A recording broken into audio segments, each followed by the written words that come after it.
마가복음 2장 권위와 용서의 복음. 며칠이 지나고 예수님이 다시 가버나움에 들어오셨다는 소문이 퍼졌습니다. 소식은 들불처럼 번져나갔습니다. 그분이 집에 계시다. 사람들이 외치며 달려갔습니다. 순식간에 집안은 사람들로 가득 찼습니다. 문 앞까지도 발 디딜 틈이 없었습니다.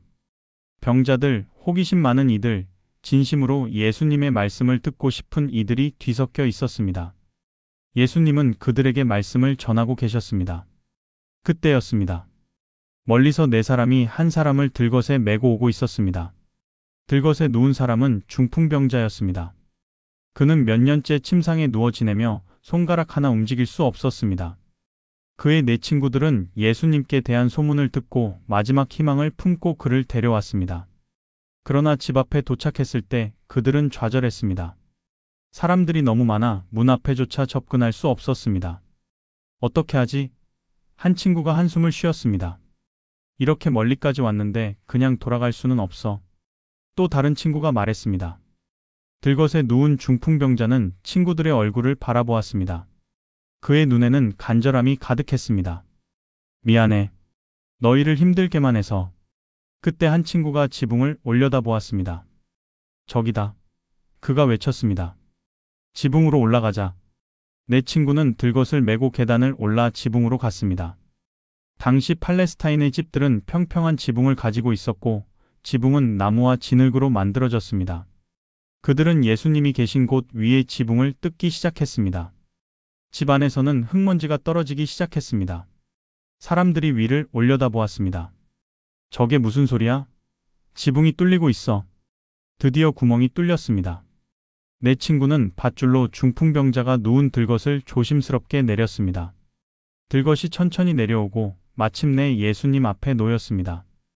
예수님은 그들의 믿음을 보셨습니다. 지붕을 뚫는 대담함, 친구를 위한 헌신, 예수님께 대한 확신. 예수님의 얼굴에 미소가 번졌습니다. 예수님이 중풍병자를 내려다보시며 말씀하셨습니다. 작은 자여, 내 죄사함을 받았느니라. 그 순간 군중 사이에 앉아있던 서기관 몇 사람의 얼굴이 굳어졌습니다. 그들은 마음속으로 생각했습니다. 이 사람이 어찌 이렇게 말하는가? 신성모독이로다. 오직 하나님 한 분 외에는 누가 능히 죄를 사하겠는가?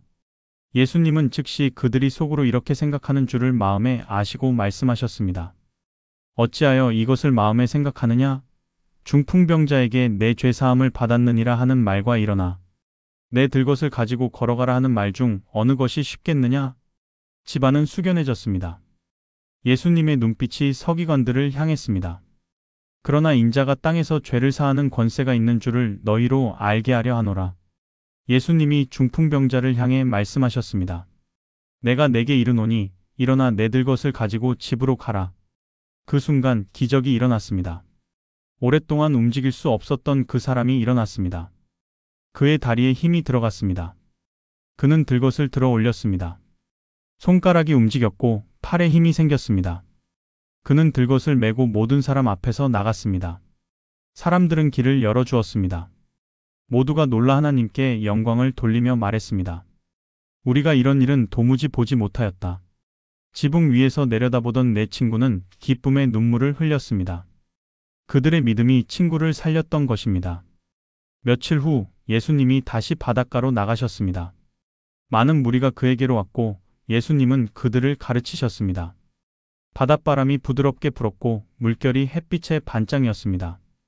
예수님이 지나가시다가 세관에 앉아있는 레위를 보셨습니다. 레위, 그는 세리였습니다. 세리들은 당시 사회에서 가장 멸시받는 사람들이었습니다. 그들은 로마 제국을 위해 동족으로부터 세금을 거두었고 종종 부당하게 더 많은 세금을 거두어 자신의 주머니를 채웠습니다. 사람들은 세리를 죄인 중에 죄인으로 여겼습니다. 레위는 자신의 직업을 알고 있었습니다. 사람들의 경멸하는 눈빛도 친구가 없는 외로움도 잘 알고 있었습니다. 돈은 많았지만 그의 영혼은 공허했습니다. 예수님이 그에게 다가오셨습니다. 레위는 예수님을 올려다보았습니다. 예수님의 눈에는 정죄가 없었습니다. 오직 사랑과 초대만이 있었습니다. 나를 따르라. 예수님이 말씀하셨습니다. 레위는 깜짝 놀랐습니다. 자신 같은 사람을? 세리를? 죄인을? 그러나 예수님의 눈빛은 진실했습니다. 그는 자신이 평생 기다려온 것이 바로 이 순간이라는 것을 깨달았습니다. 레위는 일어나 예수님을 따랐습니다. 세관을, 돈을, 그의 옛 삶을 그 자리에 두고 떠났습니다.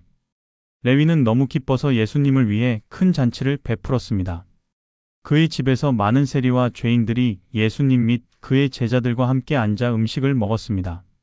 이들이 많이 있어 예수님을 따랐기 때문입니다. 잔치는 성대했습니다. 웃음소리가 집안을 가득 채웠습니다. 오랫동안 소외되었던 사람들이 예수님과 함께 식탁에 앉아 있었습니다. 그들은 처음으로 받아들여진다는 느낌을 받았습니다. 그러나 바리새인의 서기관들이 예수님이 죄인 및 세리들과 함께 잡수시는 것을 보고 그의 제자들에게 말했습니다. 어찌하여 그는 세리와 죄인들과 함께 먹는가? 예수님이 들으시고 그들에게 말씀하셨습니다. 건강한 자에게는 의사가 쓸데없고 병든 자에게라야 쓸데있느니라.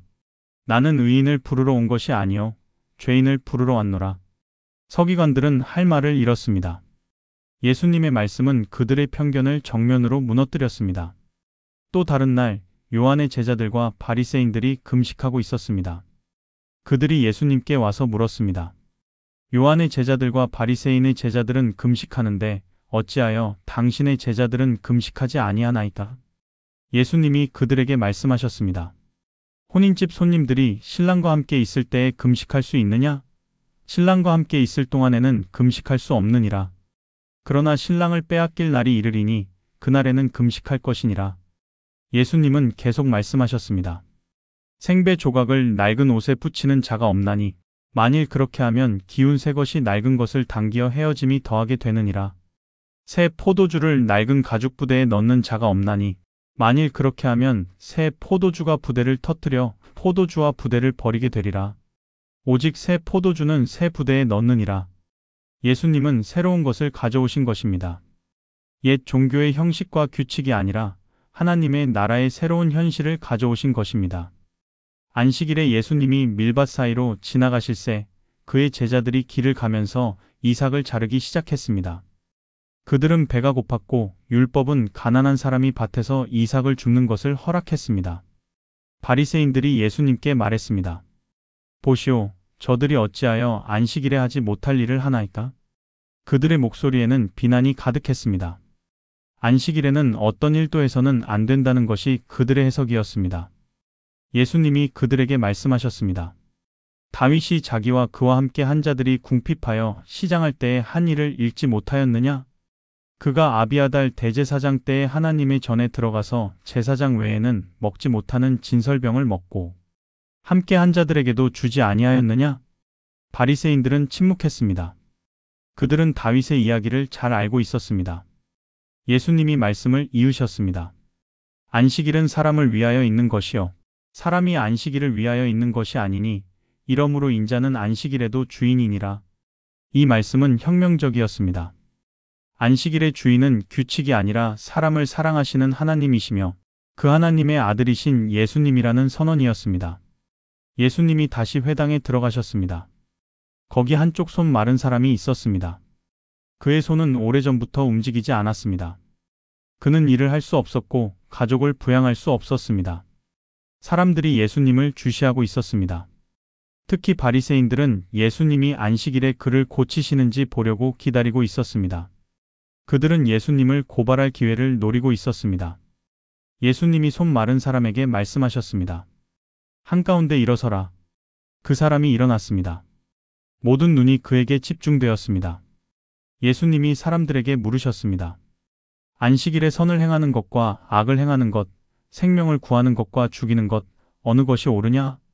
회당은 조용했습니다. 아무도 대답하지 못했습니다. 예수님이 그들의 마음이 완악함을 근심하사 노하심으로 그들을 둘러보시고 그 사람에게 말씀하셨습니다. 내 손을 내밀라. 그가 손을 내밀었습니다. 그리고 그의 손이 회복되었습니다. 그는 손가락을 움직였습니다. 주먹을 쥐었다 폈습니다. 눈물이 그의 뺨을 타고 흘러내렸습니다. 감사합니다. 감사합니다. 그가 외쳤습니다. 그러나 바리새인들은 나가서 곧 헤롯 당과 함께 어떻게 하여 예수님을 죽일까 의논했습니다. 예수님은 생명을 구하셨지만 그들은 죽일 것을 계획했습니다. 예수님은 사랑을 보이셨지만 그들은 증오로 응답했습니다. 예수님은 자유를 주셨지만 그들은 속박을 선택했습니다.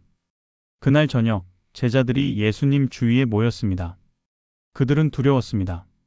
선생님, 그들이 선생님을 죽이려 한다는 소문이 있습니다. 예수님은 바다를 바라보시며 조용히 말씀하셨습니다. 두려워하지 말라. 해야 할 일이 아직 많이 남아있느니라. 멀리서 해가 지고 있었습니다. 하늘은 붉게 물들었습니다. 새로운 시대가 밝아오고 있었지만 그 여명은 십자가의 그림자를 품고 있었습니다. 그러나 이 순간 중풍병자는 걷고 있었습니다. 레위는 새로운 삶을 살고 있었습니다. 손 마른 자는 두 손으로 가족을 안고 있었습니다. 이것이 복음이었습니다. 용서와 치유와 새로운 시작의 복음이었습니다.